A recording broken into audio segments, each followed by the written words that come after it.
বিসমিল্লাহির রহমানির রহিম। আসসালামু আলাইকুম।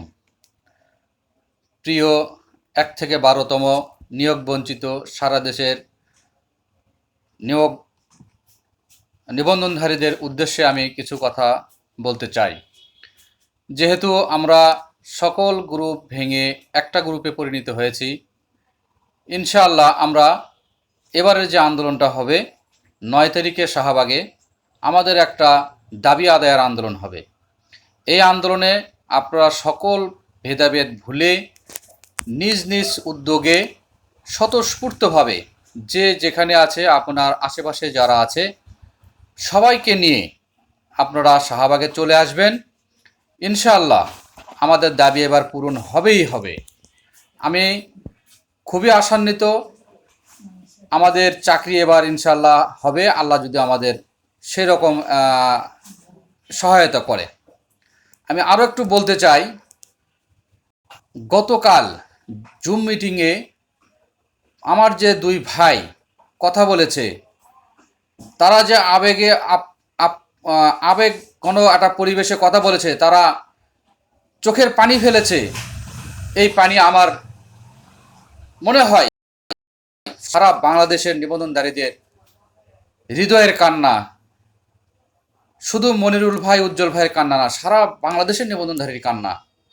আমি খুবই ব্যথিত হয়েছি তাদের কান্না দেখে।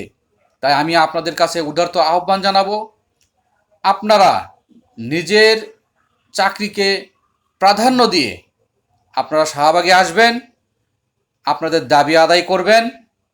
সেই সঙ্গে সারা বাংলাদেশের নিবন্ধনধারীকে আমন্ত্রণ জানাবেন আসার জন্য।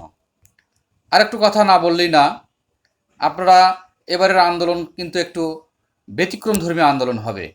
আপনাদেরকে হয়তোবা রাস্তায় থাকতে হবে, সেই হিসেবে আপনারা নিজ নিজ দায়িত্বে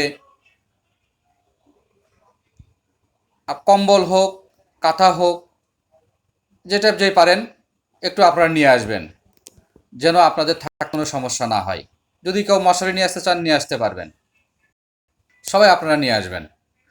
সর্বোপরি আমি আবারও বলি, আমাদের নিবন্ধনধারীদের গতকালের জুম মিটিংয়ের যে কান্না, এই কান্না আপনারা কখনোই বিফলে যেতে দিয়েন না, অবহেলা করেন না।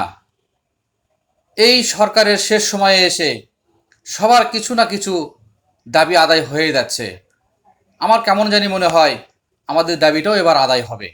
তাই আপনাদের আমি উদাত্ত আহ্বান জানাবো, যে যেটাই বলুক সব কথা বাদ দিয়ে আপনারা আপনাদের নিজ নিজ জায়গা থেকে স্বতঃস্ফূর্তভাবে ৯ তারিখে শাহবাগে এসে আন্দোলন করে আপনাদের দাবি আপনারা আদায় করে নিয়ে যাবেন।